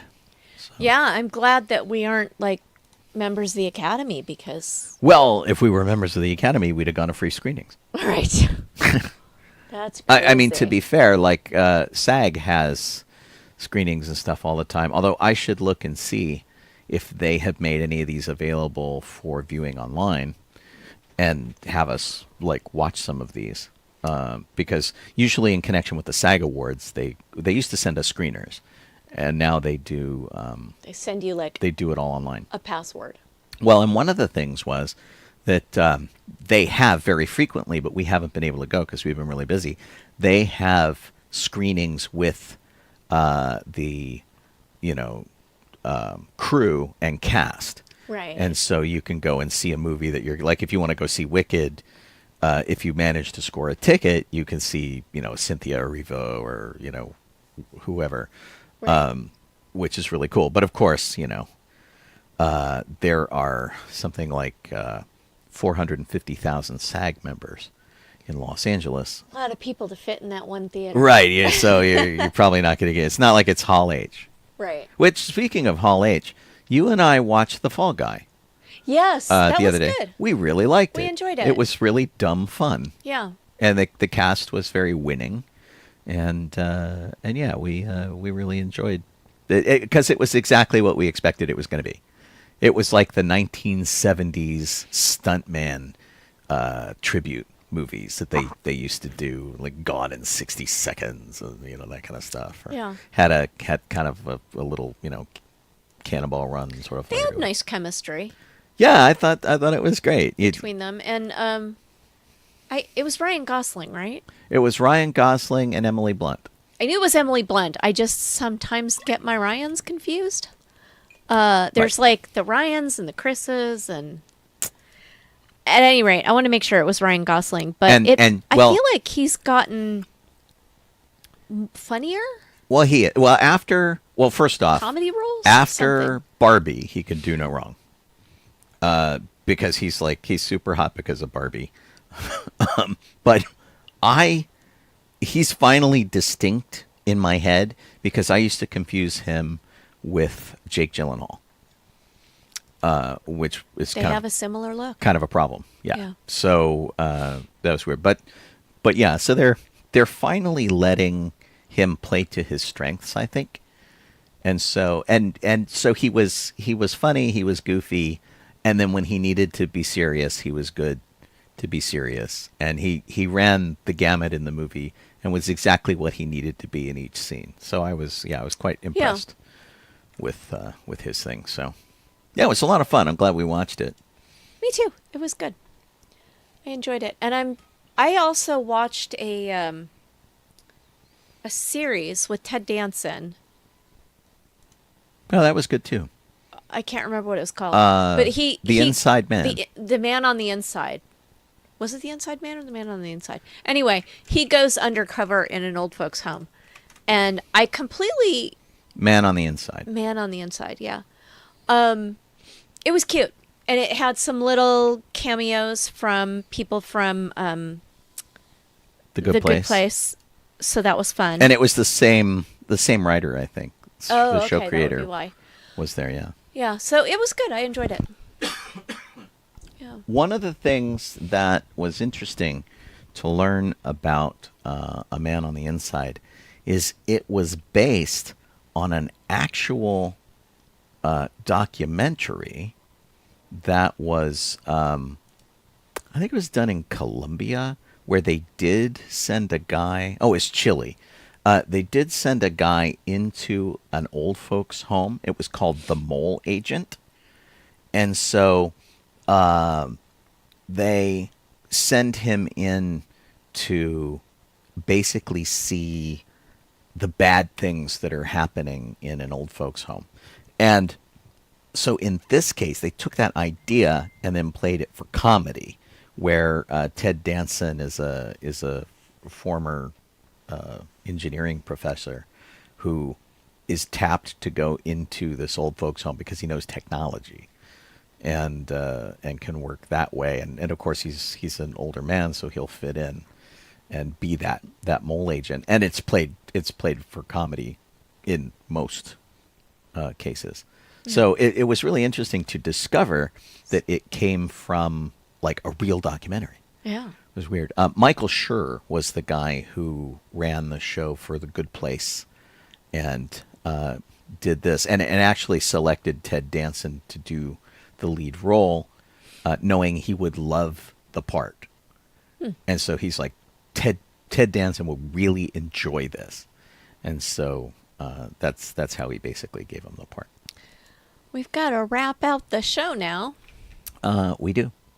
We all are done over here. If you're listening to us, you are doing so on sci-fi.radio. We are here 24/7. Go to sci-fi.radio as our URL. You can look up the schedule and see what the programming is. You can read the news stories that we post up there, which are written by humans for humans. It's all nerd news, and we cover movies. We've got videos of the day, science news, comic books, other books, and things like that. So do go check that out and see what's up. I will, of course, be on the air tomorrow at 9 a.m. Pacific time, 12 p.m. Eastern time, wrapping out the week for my Good Morning Tatooine show, where we do music history. Today was National Pie Day, so I played a lot of music about pie. That's because that's how I roll. So we could do that kind of stuff. Big thumbs up and thank you to Kit for doing our main show document. We're very grateful to her for everything. And if you see her over at Docking Bay 94 on Facebook, that page for this show, all the funny stuff, all the everything that goes on over there. It's all Kit. So thanks for doing that. If you're watching us on Facebook or YouTube or Twitch, like it, leave a comment, do something to let us know that you were there. For you people who are actively, subscribing to the show and helping us out, we're very, very grateful for that too. And we've been doing this like 13 and a half years, and we're still plugging away at it. It's kind of crazy. On behalf of Jeff, who had to leave in the middle of the show and go to work, I am Sean Obi-Shawn Crosby. I'm calling Kaylee Crosby. And as always, may the Force be with you. We will see you guys next week as we do this all over again. And for those of you who tune into the show tomorrow, I will see you tomorrow. Hi. Let me get our little credits over here for the video people. And I'll tell you what I did last week that I won't do this week. I forgot to turn the video off for like 5 hours. So our show is like 7 hours long from last week, and it's just the credit screen. That's really bad. Promise not to do that this time. Bye, everybody on the video.